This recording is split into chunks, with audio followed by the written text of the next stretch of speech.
Hey guys. Excuse me.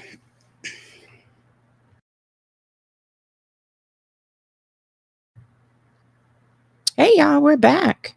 We are back. We took a good old long break and now we are back with the regular session.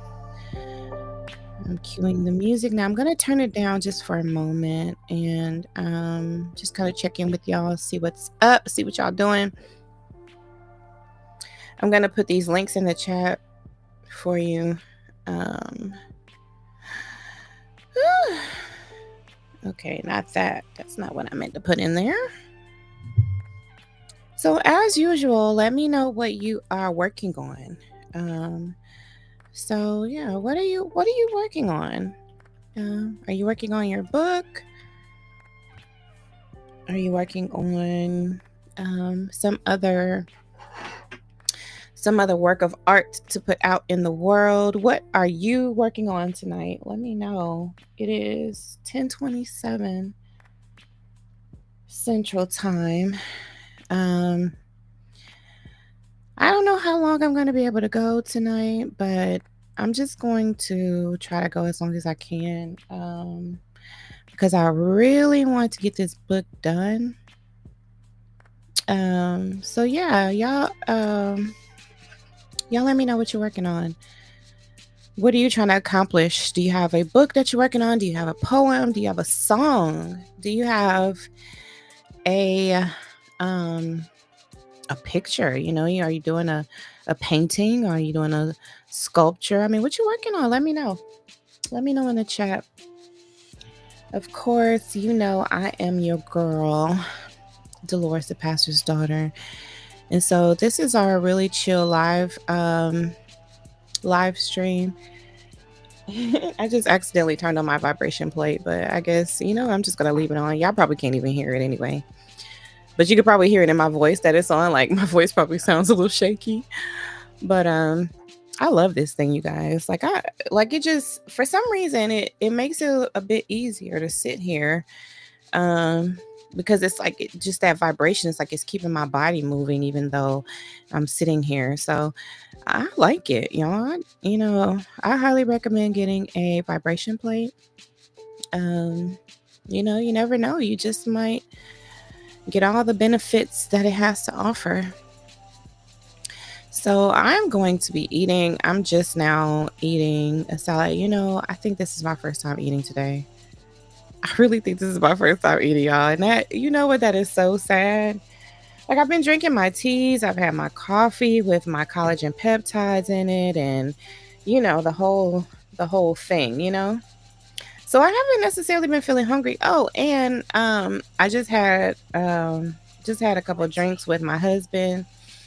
And while I was sitting there, I had some skins. You know, I had some pork skins. So, you know, I guess this isn't my first, like, technically it's my first time eating like an actual meal, but you know, I guess snacking on those skins kind of helped to tie me over a bit, you know.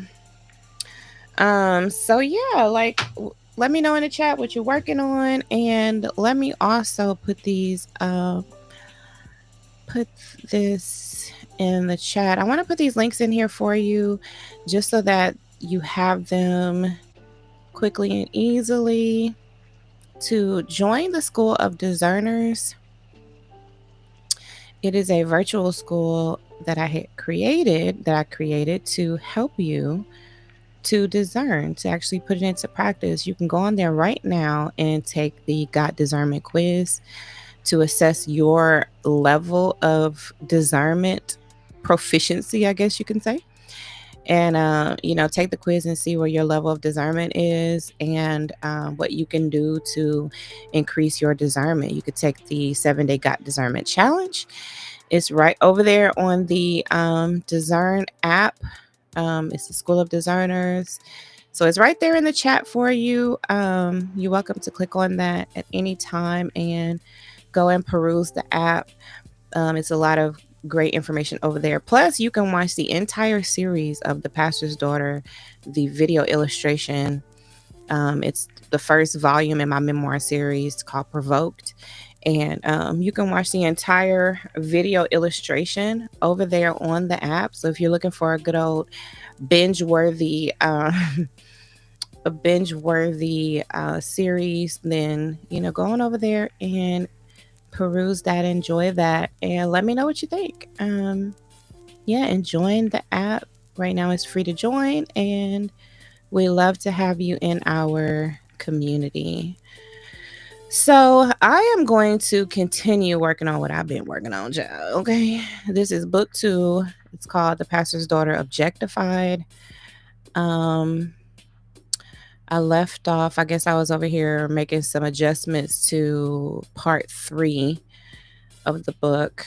So yeah, just steady making progress. I have to say, like, I'm pleased with how it's looking so far. So like, no complaints so far.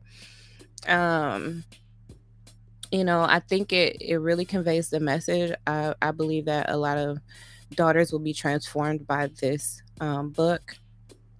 On the last live, I had Mr. Tyrell say that he thought that there could be some adjustments made to the book cover. He didn't make any suggestions yet, so I'm waiting on the suggestions.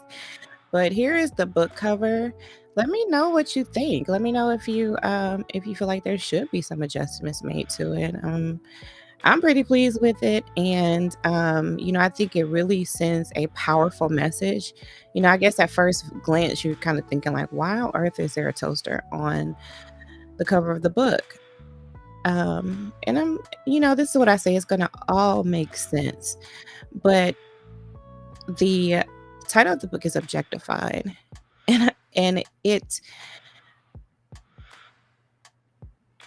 is symbolic, I would say, of how a lot of us daughters, of all ages, all backgrounds, all races, all religions, you know, it's the experience that a lot of us have gone through of being treated and viewed and regarded as if we were objects, as if we didn't have agency, we didn't have our own minds. We didn't have our own goals and dreams and aspirations and visions, and that we didn't have our own struggles.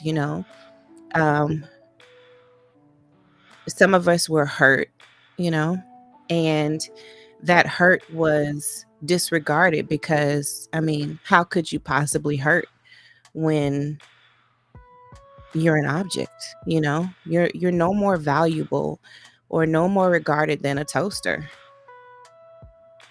And that's the walk, the journey of the objectified daughter, is that she isn't looked at as her own being. She's looked at as a means to an end, a symbol of someone else's persona, persona. And it really goes deep. And I'm really hoping that this book really like captures the essence of the message that I'm trying to convey, and that it helps a lot of daughters to start to walk in their own purpose, to first of all determine what their purpose is, break free of any of the toxicity that's been holding you back,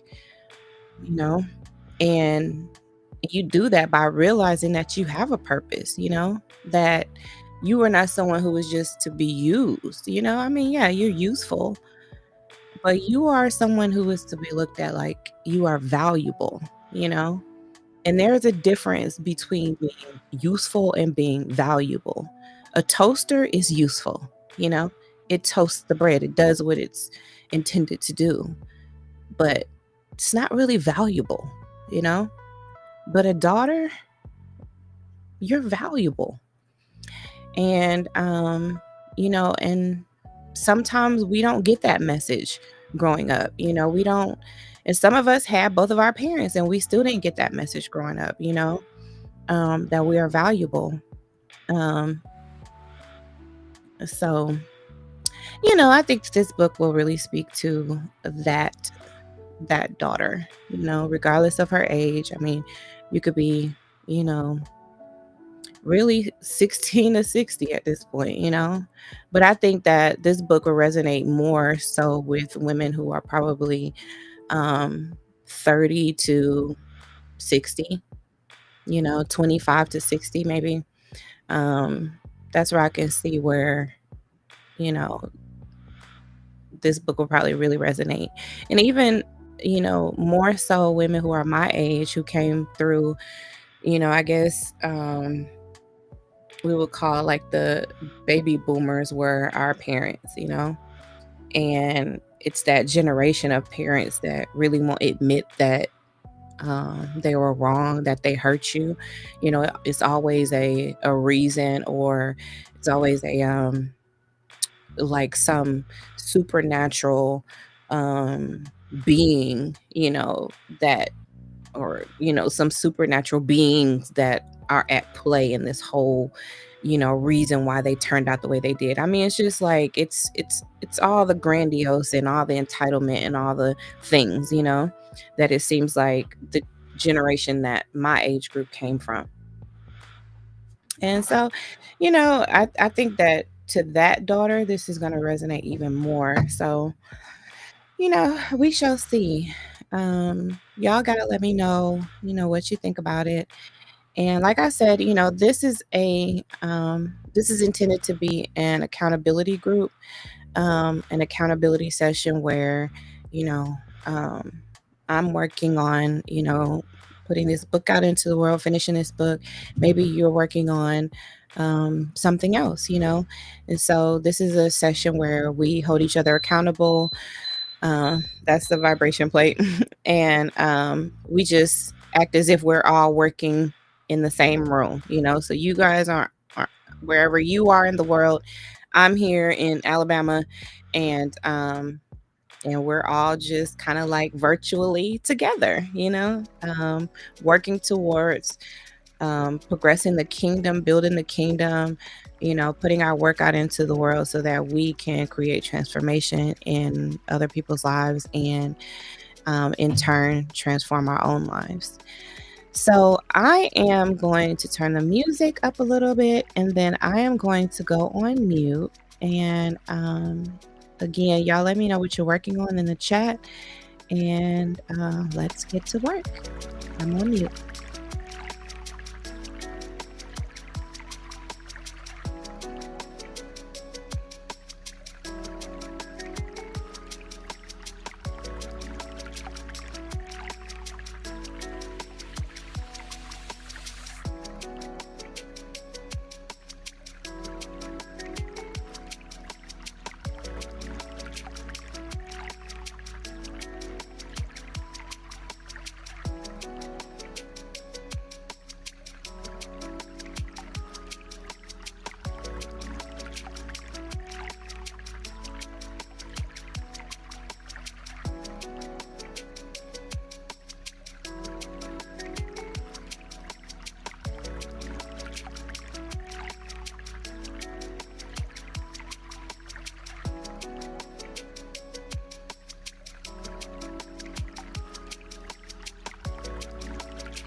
Hey y'all, how are you doing? I told you I was just sitting here with my vibration machine on, just working. I like the way it makes my legs feel, y'all. But anyway, so how are you doing? What are you working on? We are at the 50-minute mark. So we need to get up, y'all. We need to get up and we need to stretch and we need to move some. Y'all see I was eating my salad like at the same time. That salad was good too. It came from Chick-fil-A. It was the Cobb salad, and I get it I get it cold grilled because I'll never eat it right then. So I definitely don't want like hot meat on my salad because it's gonna make it soggy. So I get the cold meat on there, and it lasts for a while. Like, when did I get that? I think I got it like 2 days ago. It might have been yesterday though. I don't know. Did I go anywhere yesterday? Did I leave the house yesterday, y'all? It was yesterday, Wednesday. Yeah, I definitely left the house yesterday. Yeah, I got it yesterday. Um, and I'm just now eating it. And I just only ate like a piece of it. Like that salad lasts me forever, y'all. Like sometimes, see, this is what they don't want to tell you. Sometimes meal prep is going through somebody's drive-through. You know what I'm saying? Like, I'm not lying, you guys. Okay, like hear me out. Okay, hear me out. Okay.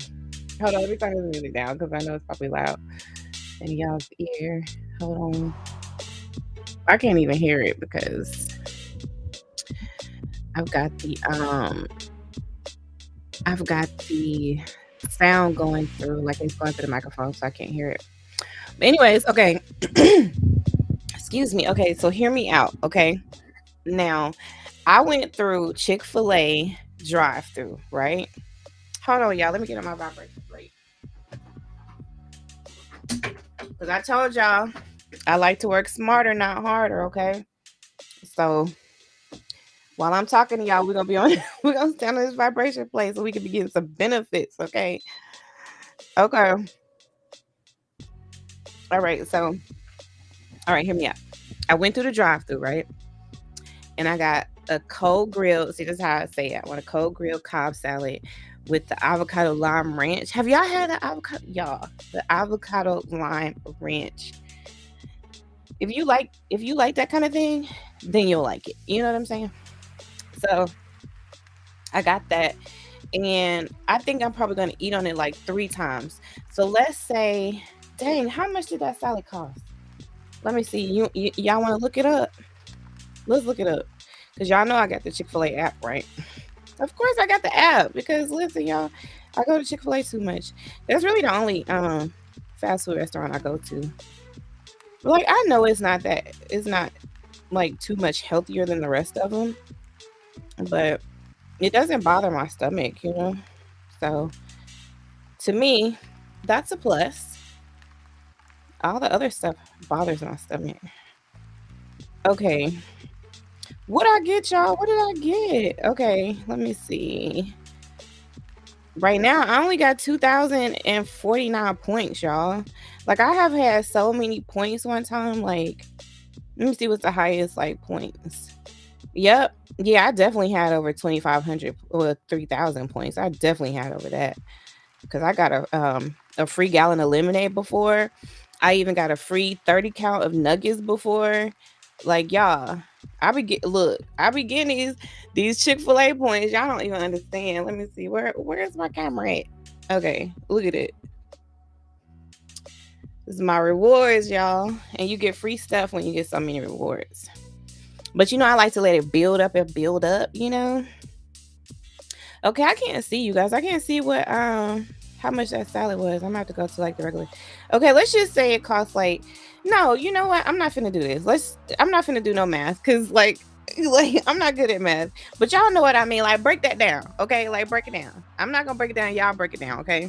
I've already broke it down in my mind. Okay, it makes total sense in my mind. Okay. I get the salad. And I just had one meal off of it, right? And I'm probably gonna have like 2 more off of one salad, right? So if you count like how much that costs, with all the stuff on it, because you gotta count all the stuff. I mean, even though like I get it, right? Like if you have just bought all the stuff, then you probably have more servings or something, maybe. But anyway, we're not talking about that because we also got to factor in the convenience factor. You know what I'm saying? And so the convenience factor, you gotta give that a certain amount, because you do have to pay for the convenience, right? You pay for the convenience. So I pay for the fact that they made it for me, and all I had to do was go through the drive-through and ask for it and pay for it and drive off. You know what I'm saying? So if you divvy that up by like 3, then I meal prepped. I totally meal prepped. Okay, like I just did it at Chick-fil-A. I let Chick-fil-A help me meal prep.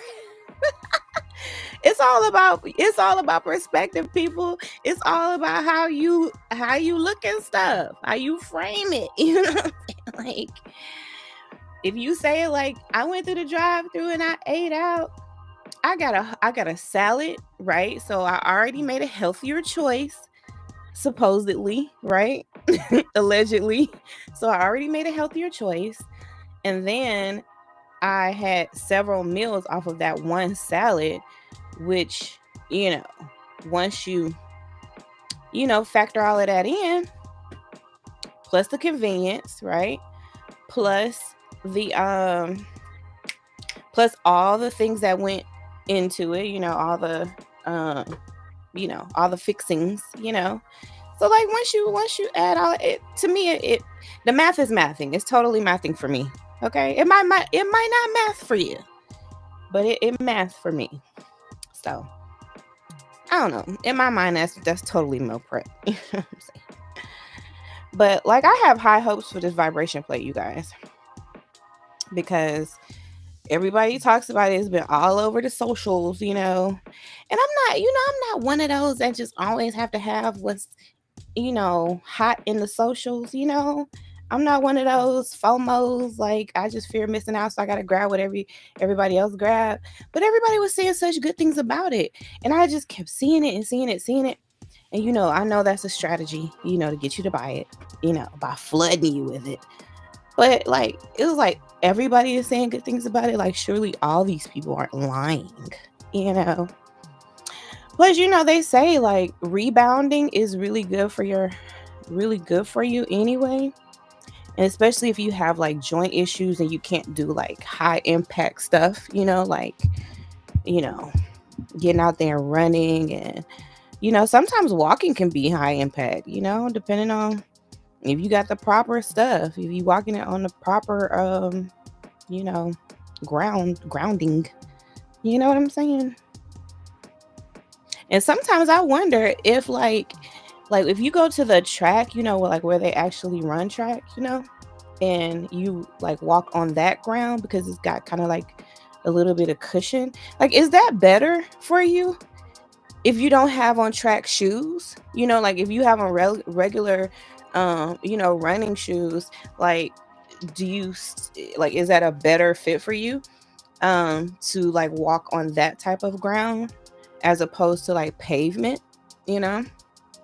I ask those questions, because I mean sometimes you don't really know if something is that bad for you until like you start getting old, and then it's like, dang, like maybe I shouldn't have been running on straight pavement like that.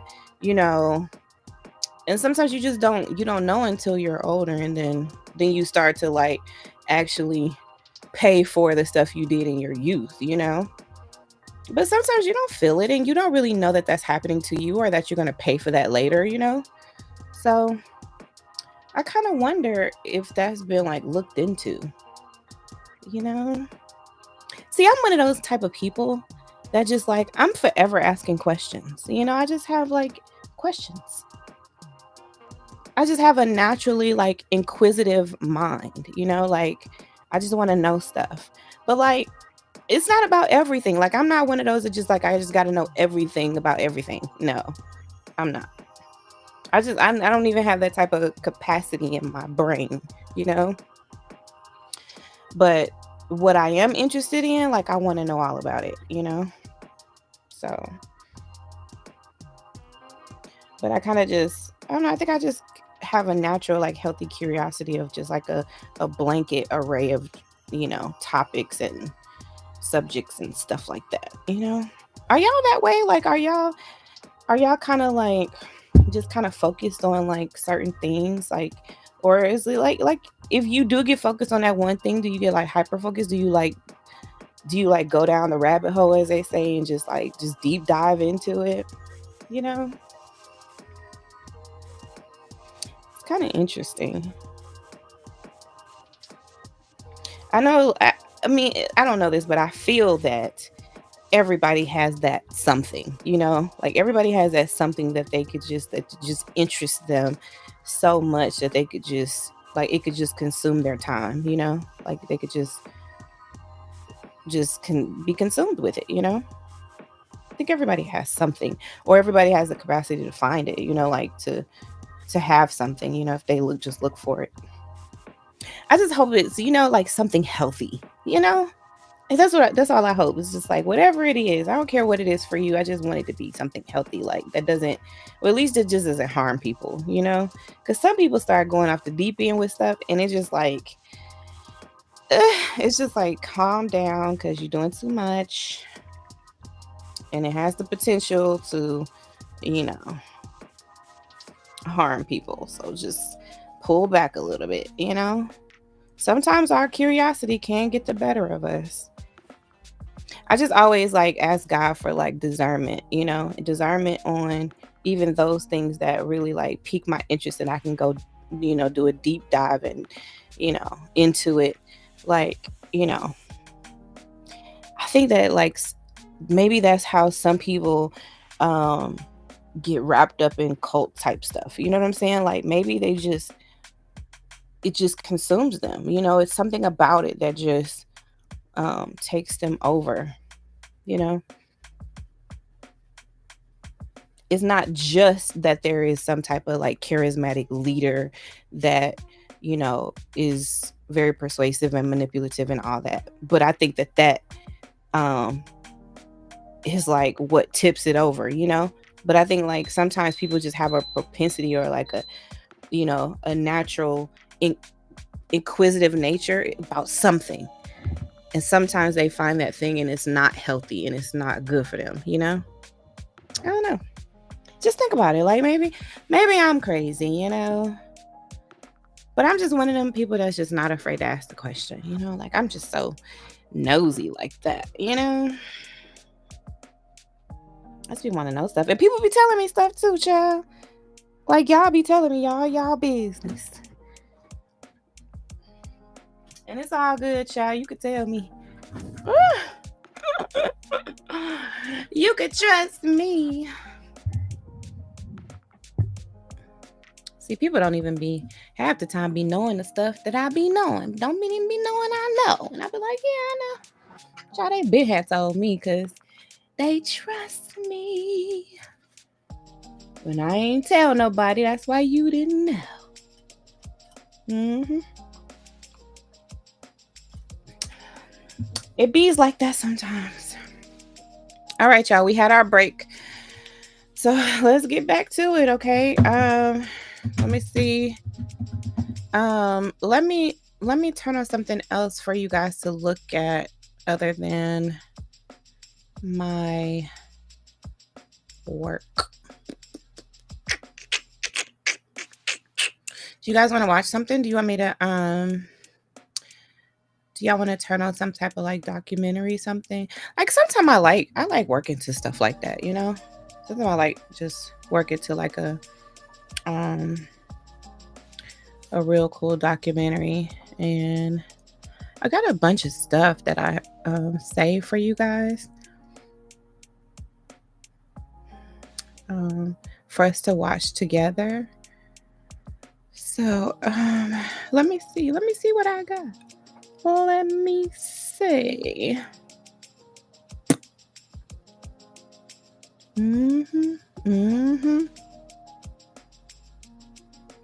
Again, you guys, let me know what you're working on in the chat, because, you know, the whole idea is for us to hold each other accountable. And I don't know if I can hold you accountable if I don't know what you're doing, you know? So let me know what you're doing, so, you know, I can hold you accountable.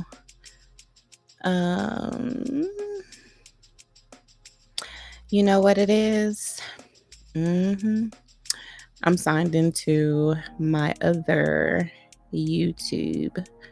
If you guys are not subscribed to me, like, go subscribe. Like, what are you waiting for? Go subscribe to your girl. And, you know, follow me and subscribe and like and share and do all the things to keep up with all the things that I have going on. Okay. You're going to be seeing a lot more content from me. You know, so yep, I'm going to pour in.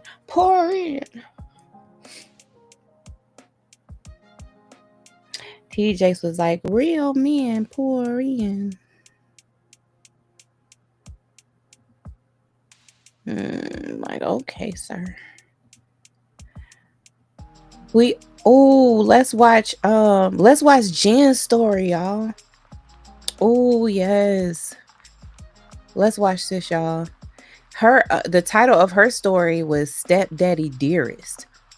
Oh, y'all, can y'all believe that? Like, that already sounds like, what'd he do? You know what I'm saying? Like, what did he do? Ugh. These creepy creepers, y'all. Creepy creepers. Hi, the Shadow Legion. What does that mean? What does that stand for? The Shadow Legion. What does that mean? Hello. Thank you for coming in. Like, thank you for speaking. You know, some people just come in a room and they don't even say hey. Like, I'm just like, don't you have manners? You know, like, come in and say hey. Be like, hey, girl. And I'm be like, hey, you know. We all friends over here, child. We all friends. Okay, let me share my screen. I'm going to share my screen because, y'all, we're going to watch, like, y'all. When I saw this, I was like, ooh, I can't wait to watch this with my people. So sometimes I like to multitask. You know, I like to watch, or I don't be watching it, you know. I just listen to it, you know. Just listen to, like a, you know, like a documentary or a, or just something like that. Like here lately, I've been watching those. Y'all, don't trip, right? But I've been watching those ice videos, and I'm just like, ooh, like it's just wild seeing that stuff. But yeah, so let's watch Jen's story. Here we go.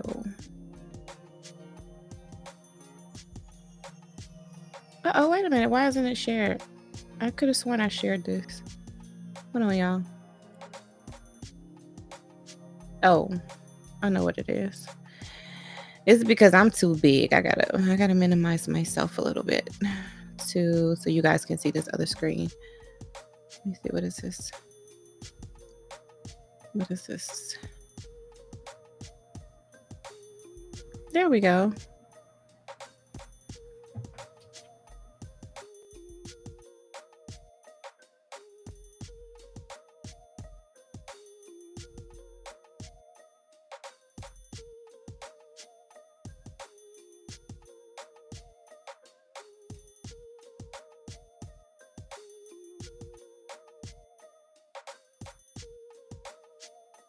So y'all can't hear it? Y'all can't hear Jen? Why can't y'all hear Jen? What's wrong? Because I know I put it on share. Maybe is it because I have the microphone plugged up? Is that why? Hold on, y'all. Let me pause her. Let me see. Or let me see. I don't think I have to turn it up. I don't think that's what it is. I don't think it's me.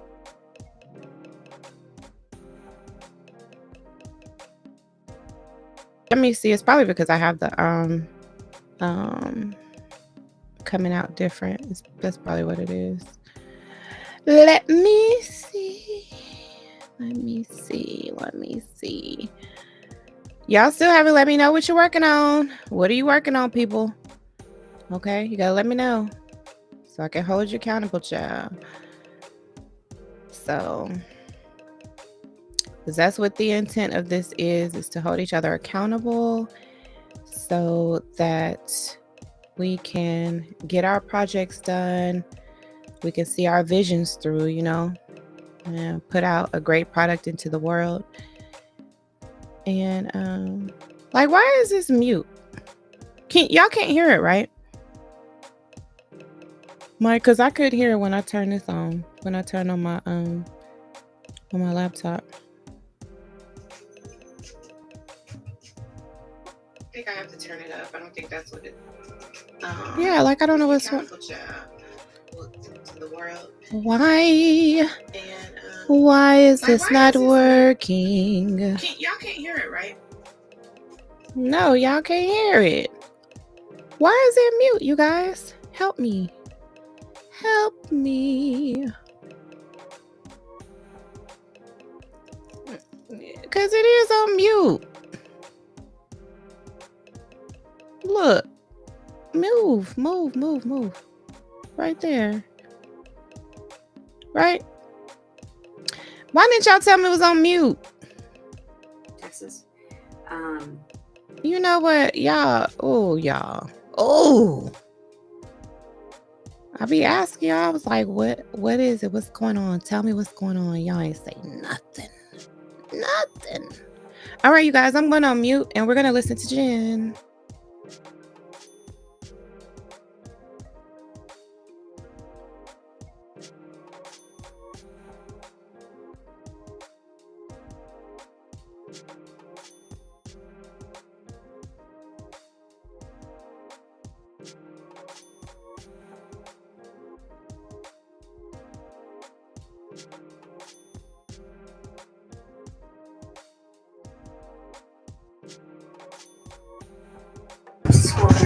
Oh, hold on, y'all. Why is I'm having such technical difficulties? Can y'all hear Jen? Now I can hear her, but y'all can't see her yet. Y'all, I am looking all kind of slow right now. If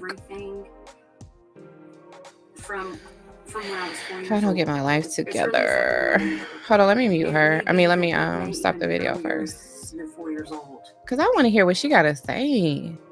Like, this is irritating. All right. We're going to do this again. Okay.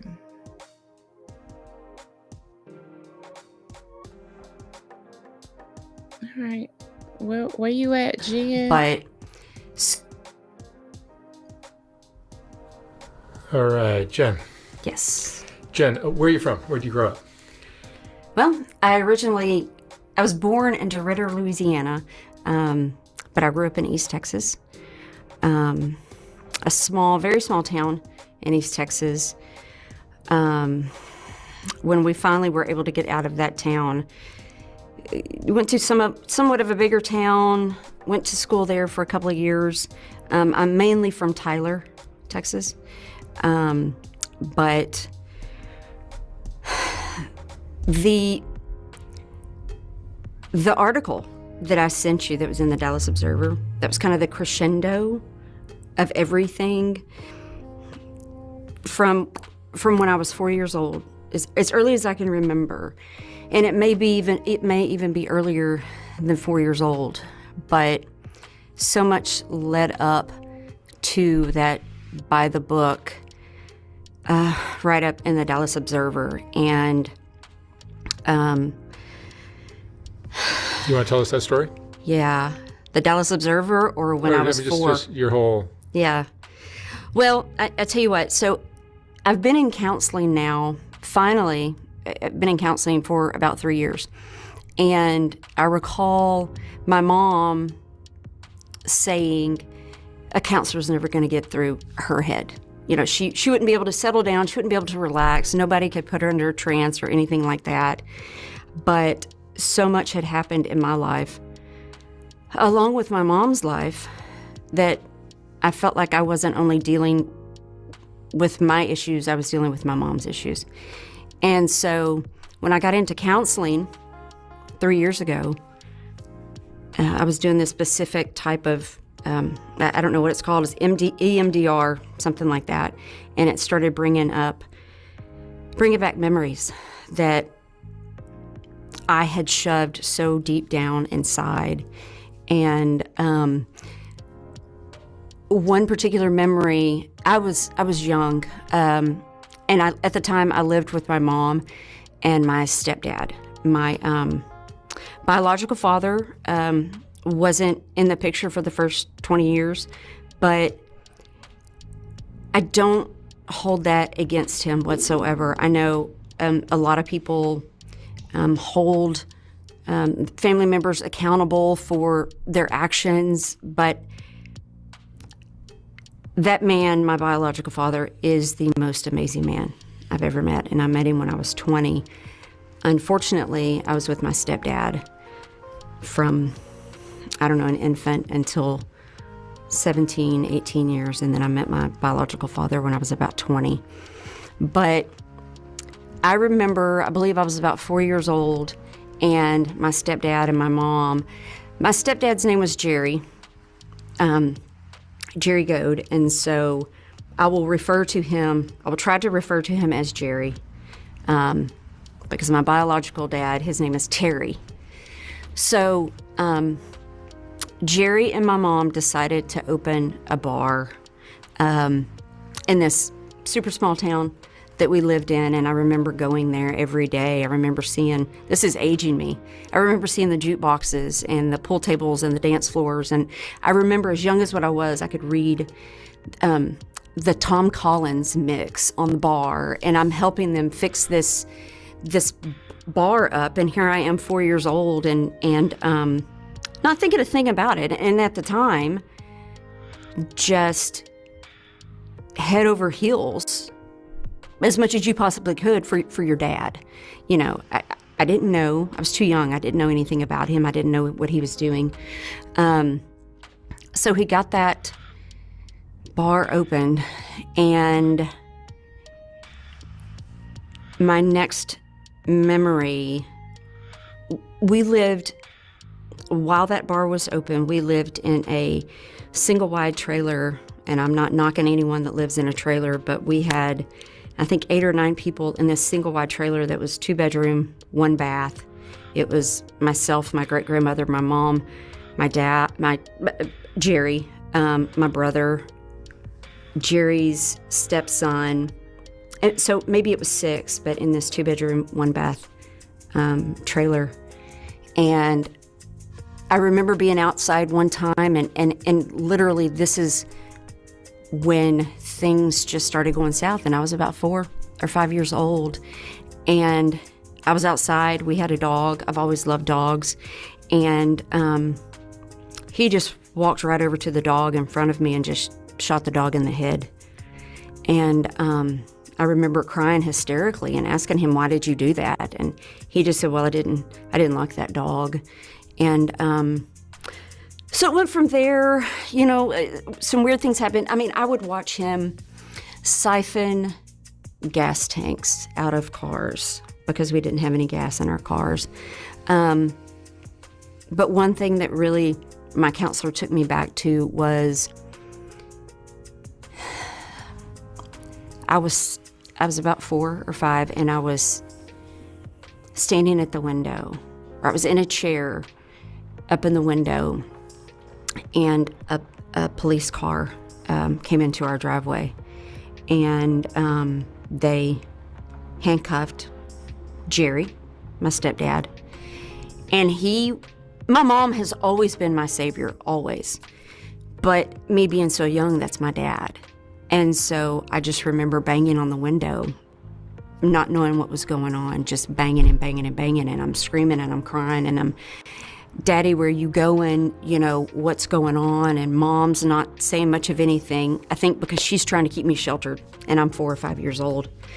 But what came about from that was when he opened the bar. My mom was in there with him. And Jerry was very jealous of my mom. My mom was just such a beautiful woman. And he did not want any man looking at her. He didn't care, walking down the street, whatever. So Mom was standing there. And this man was staring at my mom, and he approached my mom.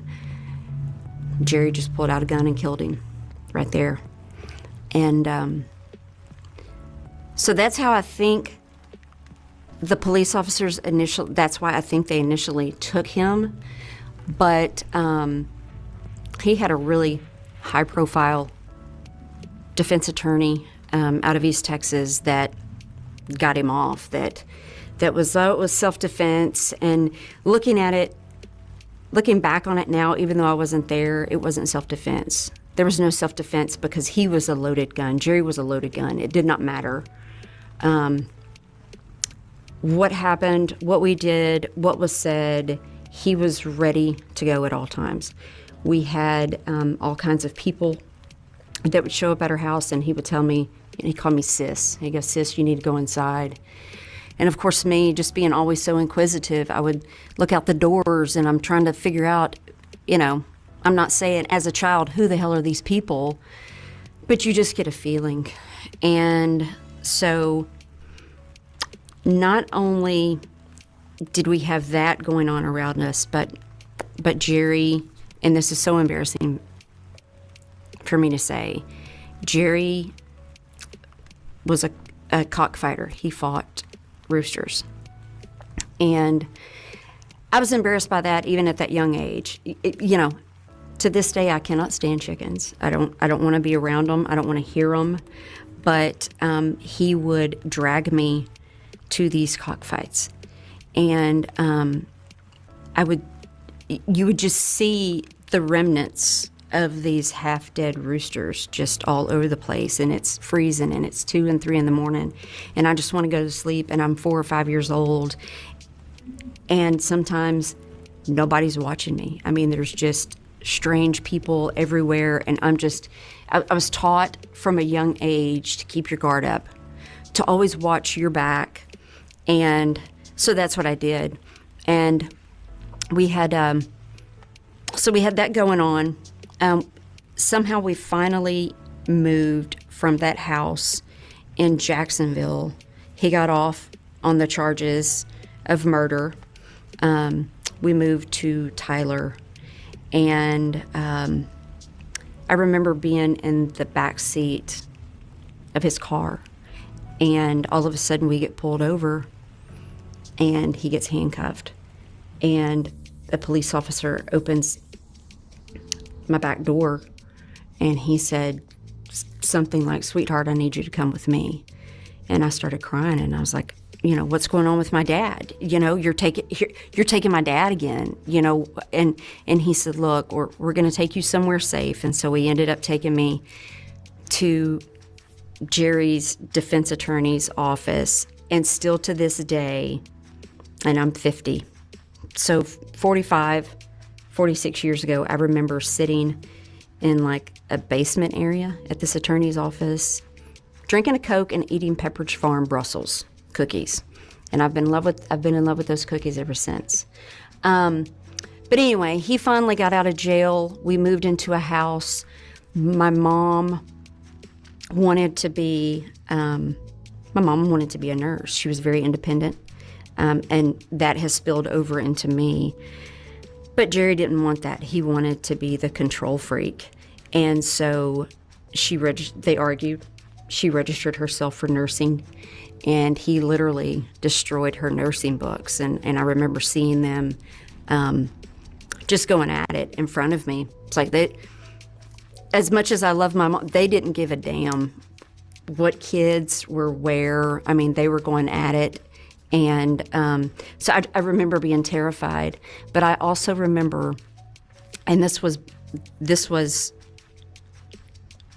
brought to the surface when I was in counseling, that not only had I gone through this, but a lot more stuff that I will tell you about. I was I was molested, and I was molested from the age of maybe 4 to 7 or 8. It wasn't by my stepdad. But I did not remember this until the counselor started doing this specific EMDR on me. And I just lost it because I thought, I've had this shoved so far deep inside of me that here I am, I've had these children, and I've had my children around this person. And then I start blaming myself. How in the hell could you allow your children to be around this person? And I'm just beating myself up, and I'm having panic attacks, and they're not around that person anymore. I don't speak to that person. But back to Jerry. So Jerry liked to go to pawn shops in the area, whether it be Tyler, Dallas, wherever, and he always demanded that I go. And I would tell him I don't want to go. And I was young, and he goes, no, you're going to go. And he would leave me. He would take me to some of the shadiest places in Dallas, off of like I-30 in Munger or I-30 in Carroll, and would leave me in the car for hours on end. And he would say, this is a really bad area. You need to lie down in the floorboard. You don't need to move. So I said, okay. And he always carried, he carried everything in his front pockets. Guns, his wallet. He always dressed in all black because in his mind, he felt like he was some kind of badass gambler. Mafia hitman, kind of. He was an informant for the FBI, the Texas Rangers, the local police department. He always took me to these different places, and I couldn't say a word.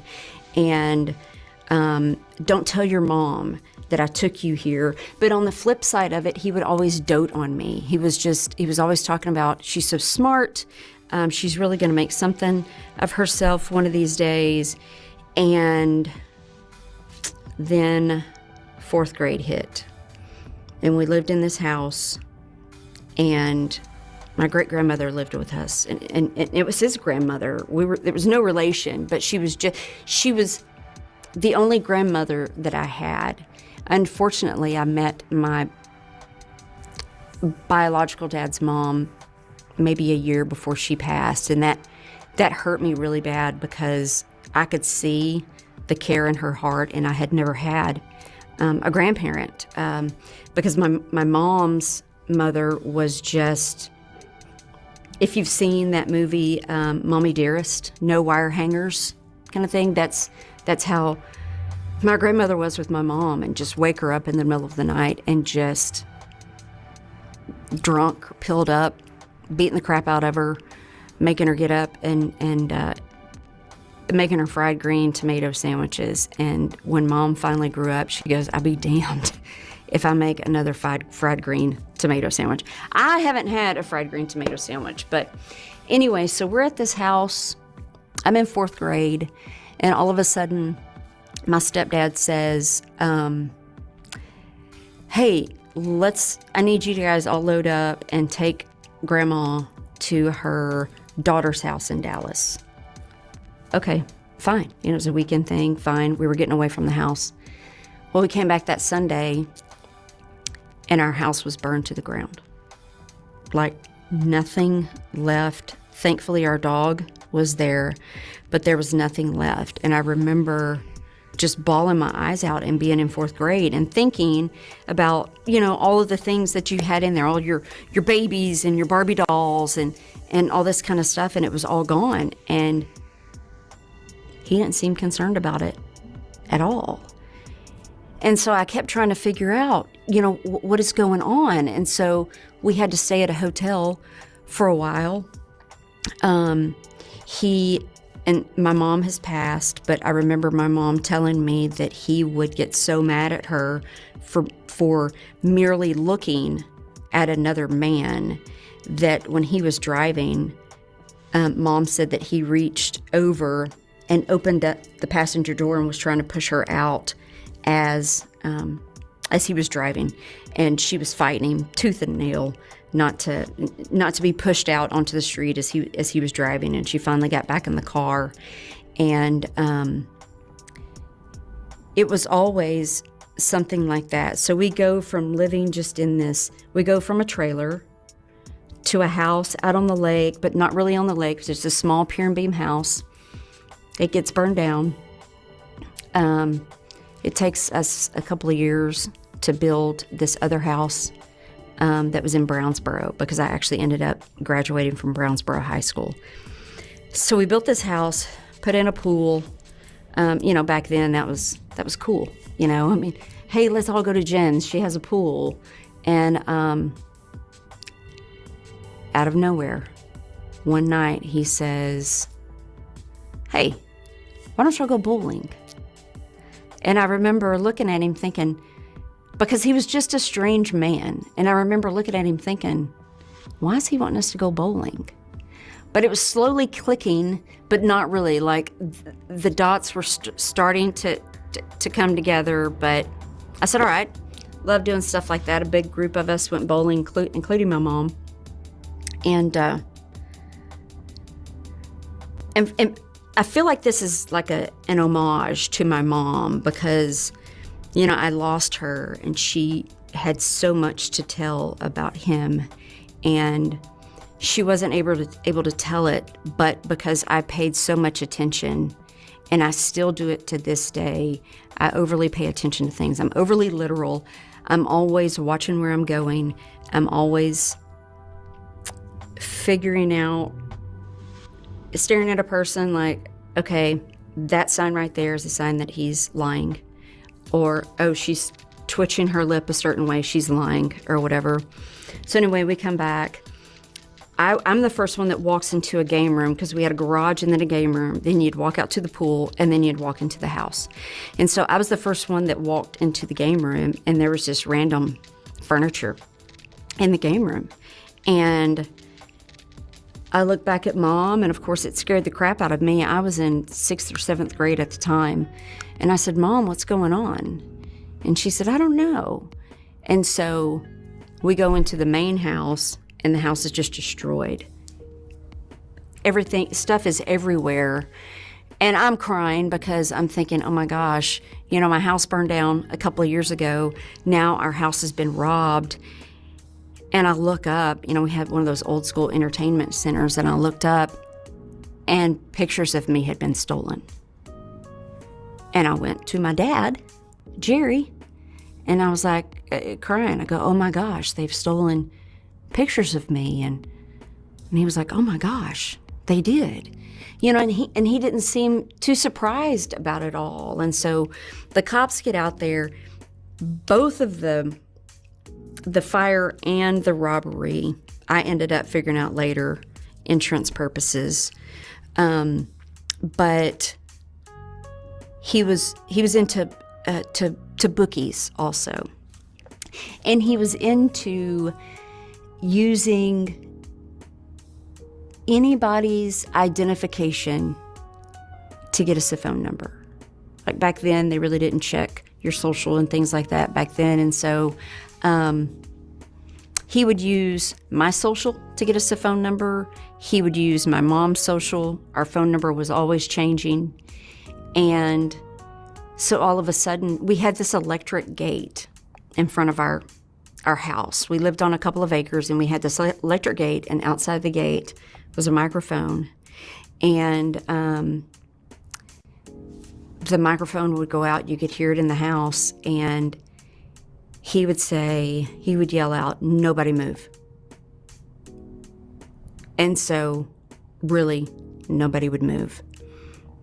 If it was dark outside, specifically, he would say, nobody move. He said, if you can, close the blinds. And so I'm sitting there terrified, wondering, who is this person out at the gate, and why is my dad acting like this? Well, the person would finally back out and leave, but then we'd get phone calls. And I would answer. He'd say, "Sis, you need to answer the phone, and I'm not here." And so I said, "Okay." So I'd answer the phone. "Hey, may I speak to Jerry or whatever?" And I said, "I'm sorry, he's not here. May I ask who's calling?" He would say his name. I would have to repeat his name. And then all of a sudden, Jerry would be like, "Oh, no, yeah, I want to talk to him," because it was, one of the many people that he was in cahoots with. There was a big family out in Tyler that they were a bunch of, they were into organized crime as well. And my stepdad was in with them. And it was always something going on at our house. My mom and I went shopping one day, and my stepdad was home, and he got, something set him off. He got really upset about something and came out of the room with a gun. And initially, he was just doing this with it and flying it around, but then he points it at Mom and me. And still to this day, I'm terrified of guns, because everywhere in that house, and I understand, to each their own with guns. I actually have myself a gun now because of things that have happened recently. But there were so many guns in our home. Everywhere you looked, there was a gun. And here he is, my dad, pointing a gun at me. Not saying a word, just pointing a gun at me. And I'm 14, 15 at this time. And Mom said, she looked at me, and he turned and went into the living room, and she looked at me and she said, "Sis, I want you to go in your bedroom and lock the door. If you hear gunshots, don't come out of your room. I want you to go out your window and just run as far as you can." And I said, "But Mom, if I hear that gunshot, he has shot you." And she was like, don't worry about me. I've got it under control." And somehow she talked him out of it. I don't know how she did, but she came back into the room and she said, "Sis, everything's going to be okay." And I just lost it because, I thought my mom, my savior, and I just started putting two and two together. And I remember being in a car with him and looking at him, and he always had this certain look about him. And you would not put my mom and Jerry together. They were like oil and water. Everything about them was complete opposites. Their looks, their actions, everything. And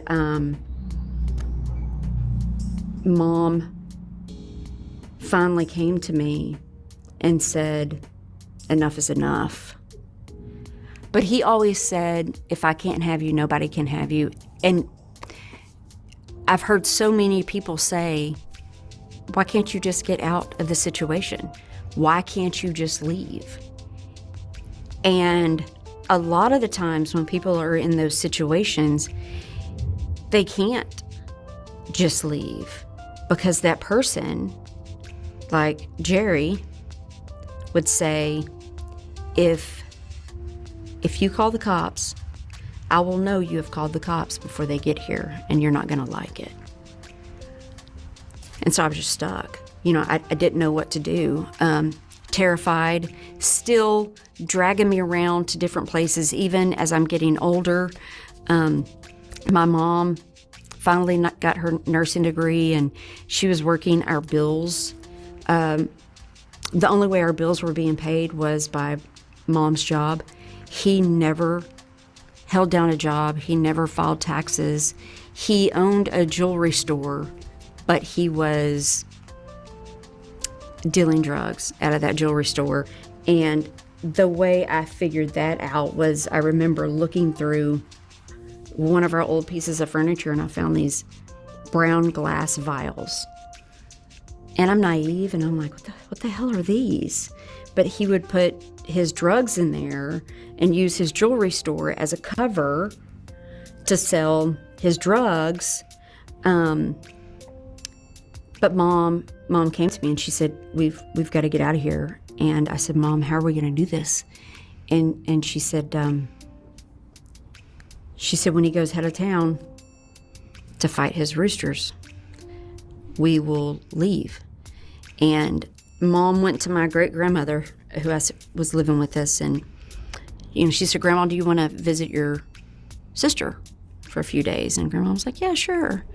And so we took my grandmother to visit her sister, and Mom and I were running out of time. And when I say we were running out of time, it was like a movie you've seen. We were literally running out of time. Like, he cannot catch us doing this, because if he does, he's going to kill us. He had no regard. He was going to kill us, because you can't, if he can't have you, and he meant that towards me as well, if I can't have you, nobody can have you. And so Mom and I just got the bare necessities and put them in the car along with our dogs. And I remember driving off crying, because I had so many memories in that house. Like, my mom was this amazing person that tried to hide all of this from as many people as she possibly could. I cheered, I was in gymnastics, I played basketball until I broke my collarbone, which I wasn't much of a basketball player. Ran track, volleyball. Mom was always at all of my events, just trying to keep things as normal as possible. She didn't want people to know what was going on under our roof. And she did not want people to know that really, from day to day, we didn't know if we were going to be dead or alive. And my brother, I had an older brother. And instead of my older brother taking that same path that I took, he took that path of my stepdad. And I couldn't believe it, because we had always called ourselves the Three Amigos, because it was Mom, my brother, and myself. And my brother would play football, and I was out there cheering for him. Mom was always in the stands, but we had to go. But we waited until Brian had graduated, because I was 2 years younger than him. We packed our stuff up. We left, and he figured out the only place we had to go at that time was my grandmother's house. And he called there. 1 minute he'd be crying, the next minute he's just going off. 1 minute he's in my car. This was obviously before we left. 1 minute he's in my car, and I said, hey, Dad, can you stop right here at the electric gate? I said, I borrowed some jeans from Olivia. I'm just going to put them on the gate. And he was like, no, I don't want to stop. And I said, we have to stop for the gate to open anyway. Can you please just stop and let me put the jeans on the brick wall? And he was in a mood, and he just took his fist and slammed the front windshield of my car and just shattered it. And I looked at him, and I actually felt like my mother the way I looked at him, because I looked at him and actually said, what the hell did you just do? And he said, which was so odd to me, he goes, don't tell your mother. I will have this fixed. And I'm over here, I already know that he murdered someone. He's already told my mom and myself, if I can't have you, nobody can have you. But he smashes the front window of my car and says, don't tell your mom. So I'm like, get my damn car fixed. I think I was a junior at this time. And then it was right after that Mom and I were able to get away. So he calls us at my grandmother's house, and he, like I said, he's crying 1 minute, the next minute he's just irate.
Y'all, what do y'all think about Jen's story? OMG. Like, y'all, I'm over here like writing and stuff, but I'm listening too. And this is like, girl, la, la, la. You know, I promise y'all, really why I'm shocked is because a lot of what she said is a lot of the same stuff I went through. Oh my God. Oh my gosh. I'm gonna get on this. I'm gonna get on this vibration plate. Whew, my body's starting to feel achy, so I think I'm probably gonna have to get off in a minute. But do y'all hear this? Ooh, child, like this is crazy, right? Like you guys, I was like, why does it sound like she's telling a lot of my story? And I'm telling you guys, like this is like this, well, like that's some type of demonic spirit, and a lot of them are the same. You know what I'm saying? Like you'll see like the same patterns. I started seeing the same thing like when I discovered what my father is, and I say what because he's a religious narcissist. And but you know, I believe that he has some of the other um dark tetrad, dark triad type traits. He has some of those too, which is like he's dangerous, you know? So like not I don't believe that all narcissists are dangerous. Um, you know, like meaning violent, you know. I mean, obviously they're a danger to your health, you know, I believe that regardless, but you know, but I think that they are not all of them are violent, you know. So to me, like those are the ones that are just like those are the ones that we really need to be talking about more than any of the other ones, because it's like sometimes we water it down by talking about narcissism so much. And truthfully, I believe that there are a lot of narcissists. I believe like it's a spirit. Like when you think about it on the spiritual side, I believe it's a spirit, and that sometimes you'll see it like more prominent in a certain area or prominent among a certain gender. Like that's how this is, you know. It's prominent more so among men, even though a lot of women have it as well, but it's more prominent among men. So it's almost like that there's some type of like maybe some type of principality or something like that, some type of spiritual thing that is like predominantly attacking men, you know, or attaching itself to men. And I think it's because narcissism is more easily accepted in men, you know, like we expect men to be a certain way that a lot of those narcissistic traits are to a certain extent, you know, obviously exist on a spectrum. So you expect that, you know, especially certain men, like you would expect maybe white men per se to be like, you know, maybe a little more narcissistic, or you know, I've seen like, to me it seems like it's plaguing the black community in a way that I don't know if I see it so much in the white community. But you know, I do also have to acknowledge that, you know, I don't know, you know, like when you guys look at like when you guys see like the type of people I'm around or the people I'm around, I'm around a pretty diverse group of people all the time. I'm not just around black people or not just around white people. So it's like I do observe different races or the different predominant races, you know. So I would say that my knowledge base is probably a lot more limited in other races, you know, the less dominant races. But as far as the black and white community, it does seem like the way it's plaguing the black community is, it just seems like it's on a whole other level, y'all. Like, and I don't know. Y'all gotta let me know if y'all been seeing this too, you know? And it's almost like this demonic spirit has kind of like taken on like race relations and stuff like that, right? Is using race relations as a vehicle for its like for its foundation in narcissism. You know what I'm saying? Like, okay, maybe this doesn't make a whole lot of sense. Okay, I'm processing this like as I'm saying it, right? I'm saying it as it's processing in my mind. So I acknowledge it's probably not gonna make a whole lot of sense. Okay, I'm just processing it. Okay, but this is what I think. I think that race and religion are the vehicle that is really driving narcissism within the Black community. Okay, so I think that the whole demonic force that is what we call narcissism in like the natural sense, right, is like, I think it's disguising itself as woke, as race loyal, as religious, or subscribing to a particular religion. And it doesn't really matter what it is, right? Literally anything can be a religion. And I think a lot of people don't realize that a lot of the things that you have subscribed to and that you are actively supporting are actual religions, right? And it only takes certain criteria for something to be really considered a religion. And it really only takes a group of people believing in it and believing in a set of beliefs. That's really like the only criteria. And you see how, if you think about it like that, then you think about how easily certain movements are being taken on by a group of people, and they're like so gung-ho, so set to these principles or these laws or rules or whatever that are set by these organizations or movements or whatever, that it becomes a religion for these people. Okay. And I know it's not making a whole lot of sense. I promise y'all, as we progress, we're going to talk about this more. We're going to like dive deep into it, right? But a lot of movements that some of you are probably like seeing right now, like think about the Manosphere movement, think about the incel movement, think about the MGTOW movement, think about even some of these female movements, right? I'm just talking, those are just like the male movements that I'm talking about right now. There's a lot of female movements that have become so toxic. Like feminism in its like at its core has like, or by the title, has become a religion. People have these certain set of principles and rules that they adhere to, and it's become not just a religion but a toxic religion. And I think that that's probably where I need to differentiate what I'm saying, right?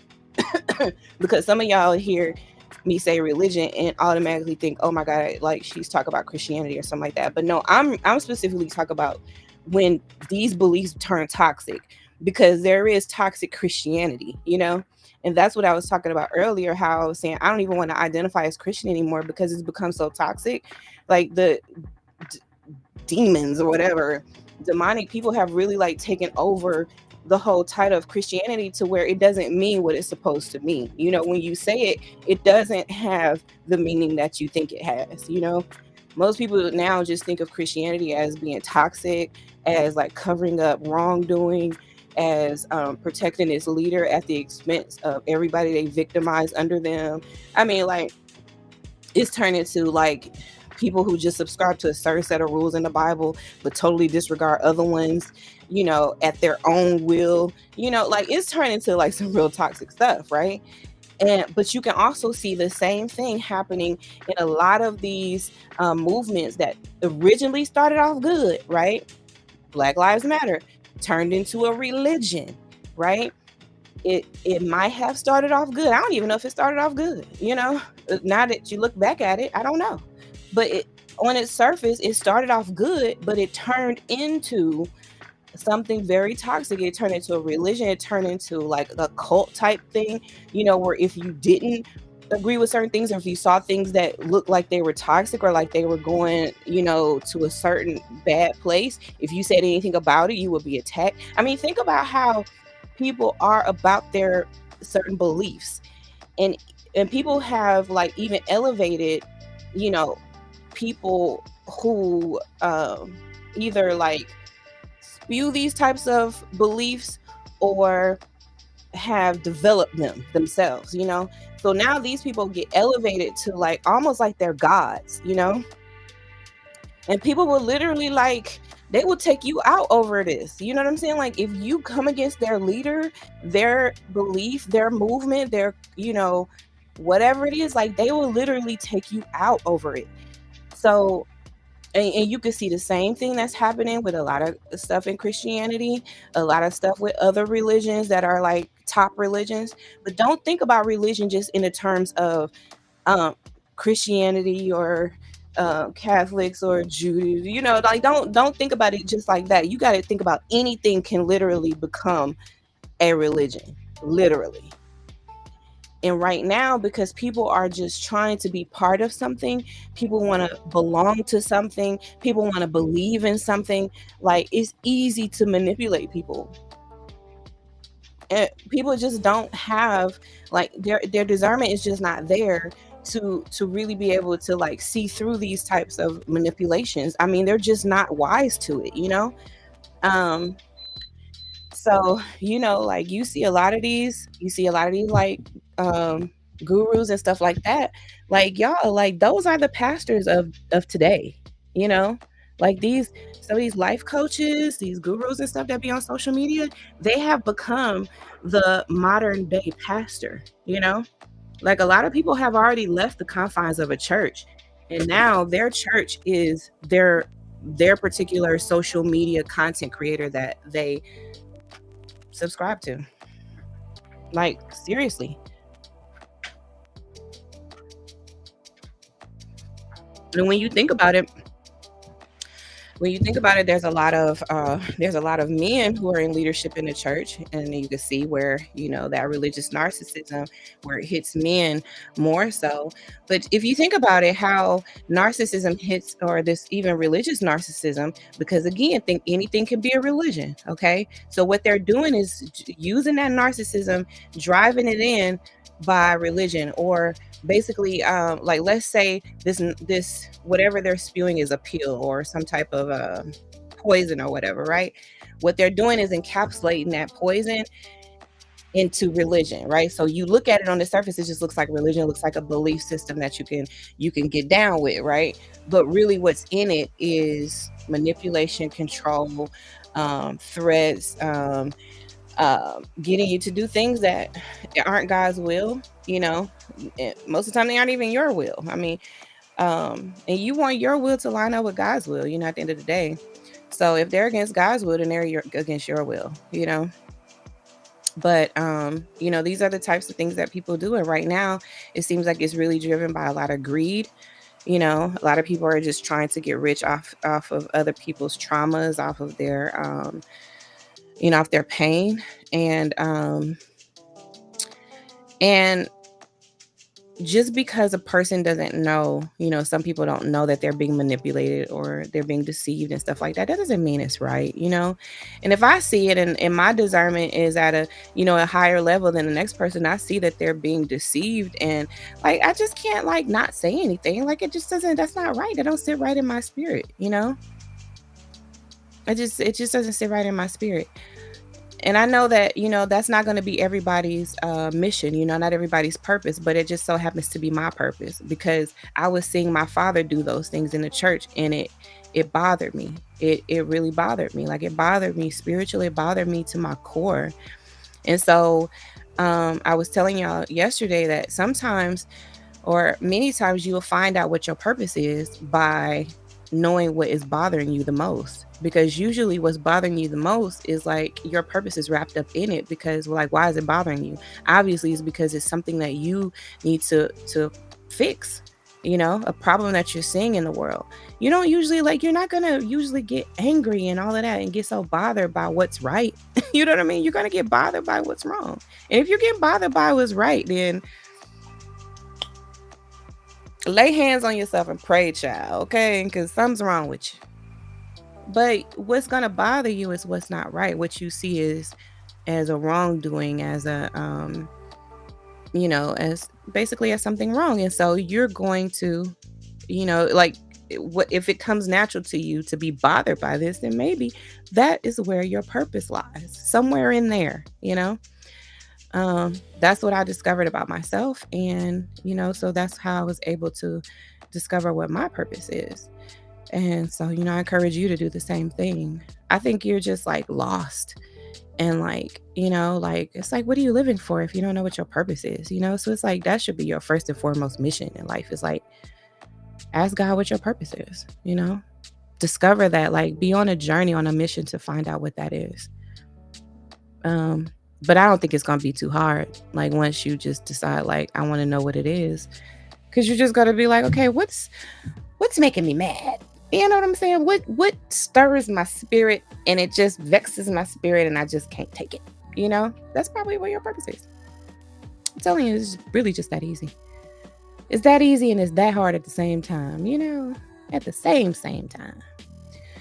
So I'm going to end this stream. We've worked for 2 hours. We took 2 breaks, right?